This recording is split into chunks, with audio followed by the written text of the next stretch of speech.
ইয়া রাসূলুল্লাহ, ইয়া হাবিবাল্লাহ, নবীজি আপনি তো বারবার বলতেছেন আশুরা রোজা পালন করার জন্য, মুহররম মাসের রোজা পালন করার জন্য। নবী গো, আপনি কি বলবেন এই দিনে রোজা রাখলে কি হবে, এটার কি ফজিলত আছে? আমার নবী উত্তর দিল, সাহাবীরা শোনো শোনো শোনো, আমি নবী আশা করি আমার আল্লাহ পাক রব্বুল আলামিন যেই বান্দা আশুরার দিনে রোজা পালন করবে, আমার আল্লাহ পাক রব্বুল আলামিন তার বিগত 1 বছরের গুনাহগুলি মাফ করে দিবে। এই মাসের ব্যাপারে রাসূল সাল্লাল্লাহু আলাইহি ওয়াসাল্লাম ইরশাদ করেন, আফদালুস সিয়ামি বা'দা রমাদান শাহরুল্লাহিল মুহাররম। আল্লাহর নবী ইরশাদ করেছেন, শোনো উম্মত শোনো, শুনে যাও, রমজানের পর সর্বোত্তম রোজা হলো আল্লাহর মাস মুহররম মাসের রোজা। জোরে জোরে কোন সুবহানাল্লাহ। আল্লাহর মাস মুহররম মাসের রোজা, সুবহানাল্লাহ কোন না। প্রিয় হাজিরিন, এরপর নবী বলেন, ওয়াক্তালুস সালাতা বাদাল ফরিদাতি সালাতুল লাইল। আল্লাহ নবী কয় ফরজ নামাজের পরে উত্তম নামাজ হলো তাহাজ্জুদের নামাজ। সুবহানাল্লাহ। রোজার মধ্যে রমজানের রোজার পরে উত্তম রোজা হলো মুহররম মাসের রোজা। আর নামাজের মধ্যে 5 ওয়াক্ত নামাজ যে ফরজ, এই ফরজ নামাজের এই ফরজ নামাজ, ঠিক আছে, নামাজ যে পড়ি ফরজ নামাজের পর সর্বোত্তম নামাজ হলো তাহাজ্জুদের নামাজ। সুবহানাল্লাহ।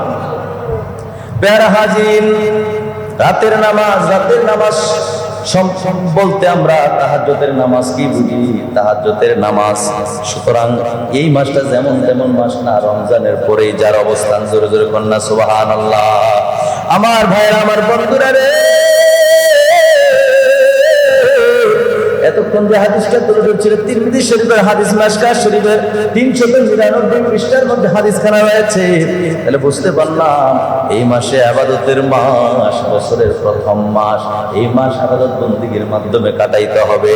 রমজানের রোজা তো চলেই গেছে, এরপরে মুহররম মাসের এই রোজাগুলি রাখার চেষ্টা করব। যার যার সাথে কুলায়, যতদিন কুলায় ততদিন রাখবো। আল্লাহ যেন তৌফিক দেয়, বলেন আমিন।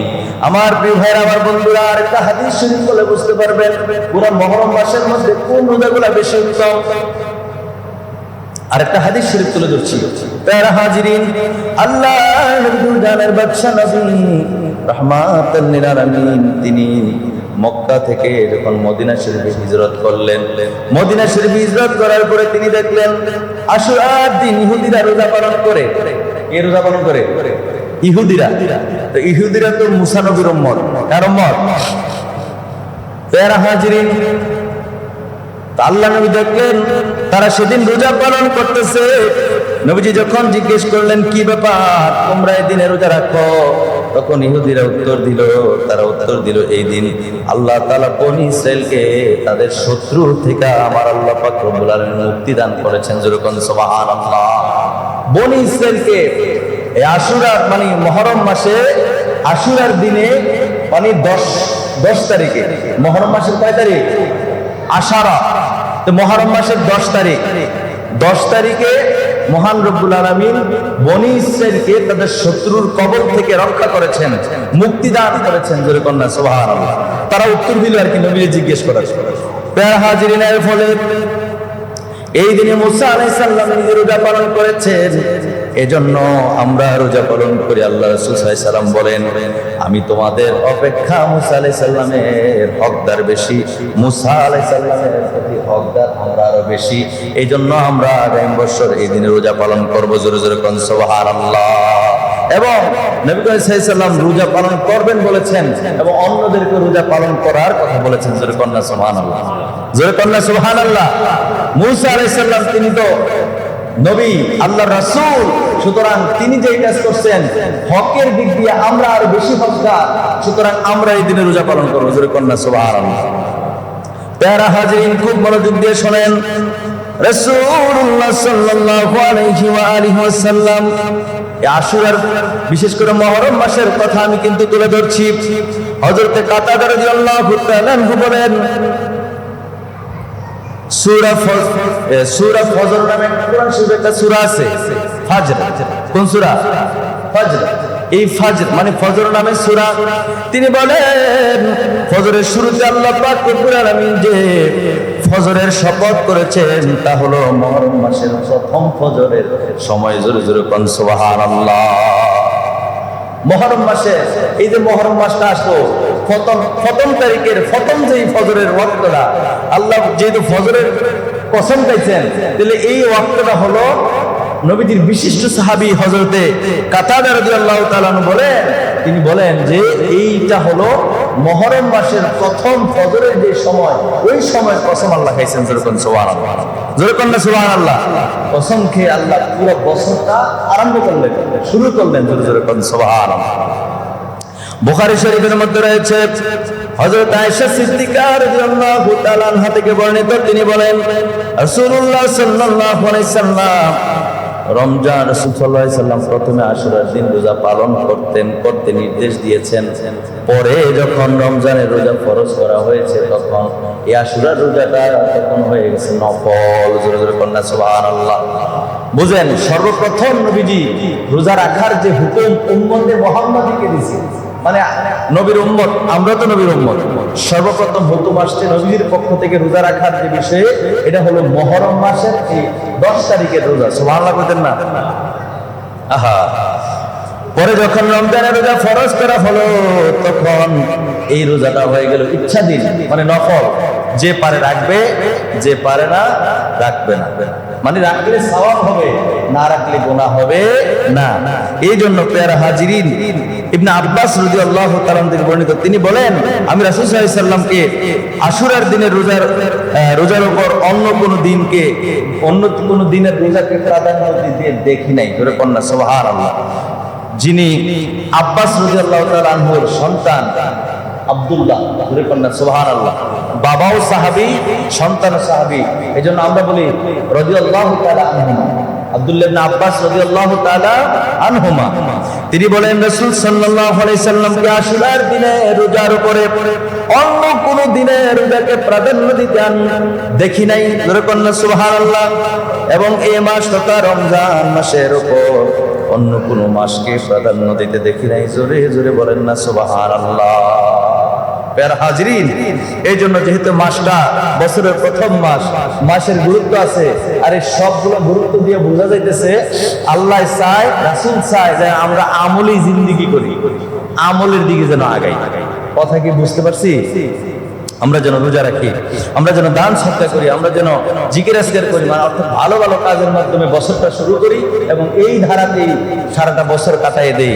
এইটাই বুঝাইতে চেয়েছে। সুবহানাল্লাহ কন্যা। প্রিয় হাজিরিন, খুব মনোযোগ দিবেন। রাসূল সাল্লাল্লাহু আলাইহি ওয়া আলিহি ওয়াসাল্লামকে নবীজির একজন সাহাবী হযরত আবু কাতাদা রাদিয়াল্লাহু তাআলা থেকে বর্ণিত, তিনি বলেন এক ব্যক্তি রাসূল সাল্লাল্লাহু আলাইহি সাল্লামের কাছে আশুরার দিনে রোজা পালনের ব্যাপারে জিজ্ঞেস করলেন, ইয়া রাসূলুল্লাহ, ইয়া হাবিবাল্লাহ, নবী গো, আশুরার দিন যে রোজা পালন আমরা করব বা করি, এই রোজার ব্যাপারে কি ফজিলত আছে? আল্লাহর নবী উত্তর দিলেন, আল্লাহর নবী জানিয়ে দিলেন, আমি আশা করি এই দিন রোজা রাখলে আল্লাহ তাআলা পূর্বের 1 বছরের গুনাহ আমার আল্লাহ ক্ষমা করে দিবে।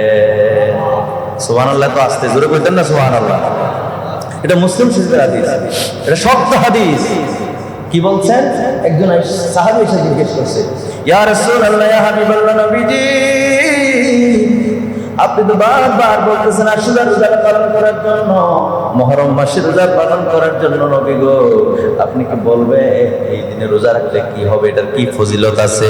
আমার নবী উত্তর দিল, সাহাবীরা শোনো শোনো শোনো, আমি নবী আশা করি আমার আল্লাহ পাক রব্বুল আলামিন যেই বান্দা আশুরার দিনে রোজা পালন করবে, আমার আল্লাহ পাক রব্বুল আলামিন তার বিগত 1 বছরের গুনাহগুলি মাফ করে দিবে। একটা বছর তো গেল, আমাদের জীবন থেকে আবার 1 বছর গেল না, আশুরার দিনে রোজা পালন করতে পারলেন। নবীজির মুসলিম শরীফের হাদিস দ্বারা বুঝতে পারি আমার আল্লাহ দয়া করে আল্লাহর সাথে যত অপরাধ হয়েছে, এই অপরাধগুলি এই একটি রোজা যদি আল্লাহ কবুল করে তাহলে মাফ হয়ে যাবে। সুবহানাল্লাহ। এত সুযোগ কেন দিছে জানেন? আহা, আমরা যেন আমলি হই, আমরা যেন ভালো ভালো কাজের দিকে উৎসাহিত হই। আল্লাহ যেন তৌফিক দেখুন না, আমিন। আর জোরে কোন না আমিন। প্যারা হাজিরিন, খুব মনোযোগ দিবেন। হাদিস শরীফের মধ্যে আছে হযরত হাফসা বিনতে ওমর রাদিয়াল্লাহু তাআলা থেকে বর্ণিত, তিনি বলেন নবী করিম সাল্লাল্লাহু আলাইহি ওয়াসাল্লাম কখনো আশুরা রোজা জিলহজ মাসের প্রথম 9 দিন এবং প্রত্যেক মাসের 3 দিন রোজা থেকে বিরত থাকেননি। সুবহানাল্লাহ। জিলহজ মাসে কিন্তু রোজার ফজিলতের কথা আমি বলছিলাম, মনে আছে নি? জিলহজ মাসের রোজা এবং মুহররম মাসের রোজা অর্থাৎ আশুরার রোজা, এই রোজাগুলো এবং প্রত্যেক মাসের 3 দিন, চন্দ্র মাস 14 তারিখ হিসাবে 13, 14, 15 এই 3 দিন রোজা থেকে তিনি বলছেন আল্লাহর নবী কোনোদিন বিরত থাকতেন না, এই রোজাগুলো সব সময় আমল করতেন। জোরে জোরে বলেন সুবহানাল্লাহ। আল্লাহর নবী তো জানের বাদশা নবী রাহমাতাল লিল আলামিন উম্মতকে সর্বপ্রথম রোজার যে হুকুম দিয়েছেন একটু আগেও বলছি, এটা হলো আশুরা দিনের রোজা রাখার হুকুম দিয়েছিলেন। জোরে বলেন সুবহানাল্লাহ। এটা ছিল রমজানের রোজা ফরজ হওয়ার পূর্বে এই রোজাটাই ফরজ ছিল। সুবহানাল্লাহ। রমজানের রোজা পুরো 1 মাস ফরজ, তার আগে রোজা এই ফরজ ছিল হলো এই আশুরার রোজা। সুবহানাল্লাহ। যখন রমজান মাসের রোজা আল্লাহ দিলেন দয়া করে, তখন থেকে এই রোজাটা নফল হয়ে গেছে, এটা ইচ্ছাধীন হয়ে গেছে। আর ইচ্ছা কি ইচ্ছা, কেউ যদি ইচ্ছা করে রোজাটা রাখে তাহলে নবীজির হাদিস অনুযায়ী, মুসলিম শরীফের হাদিস অনুযায়ী তার বিগত 1 বছরের গুনাহ মাফ করবে কে? কথা কন কে? আল্লাহ ক্ষমা করবে। সুবহানাল্লাহ। প্যারা হাজিরিন, তবে হ্যাঁ এমন একটা কথা আছে, আরেকটা হাদিস শরীফ তুলে ধরে, যেটা একটা রোজার কথা বারবার বলা হচ্ছে। হাদিস শরীফের মধ্যে রয়েছে, ও আমার সাহাবীরা শোনো, তোমরা ইহুদি নাসারাদের সাদৃশ্য করিও না, তারা যেটা করে তোমরা এটা করিও না। এবার সাহাবায়ে কেরাম জিজ্ঞেস করলেন, ইয়া রাসূলুল্লাহ,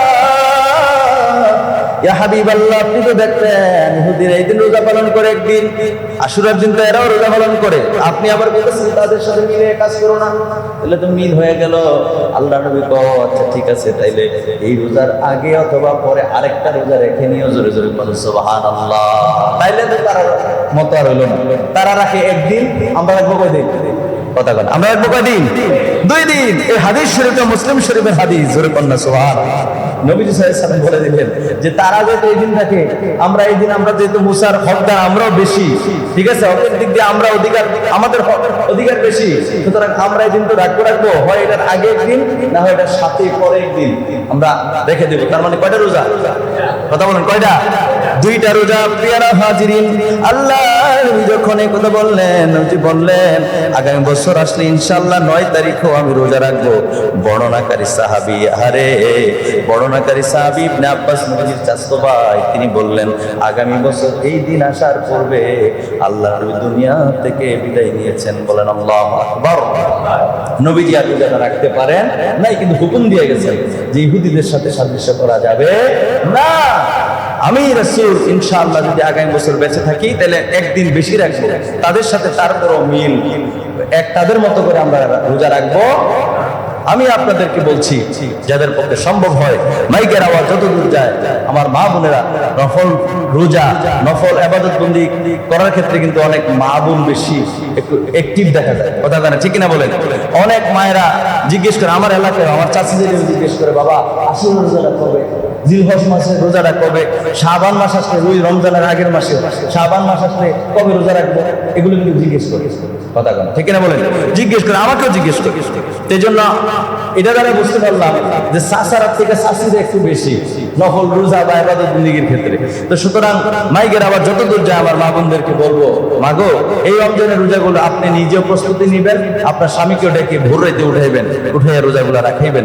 আল্লাহ যেন আমাদের সকলকে কবুল করে, আমরা সকলে করি আমিন।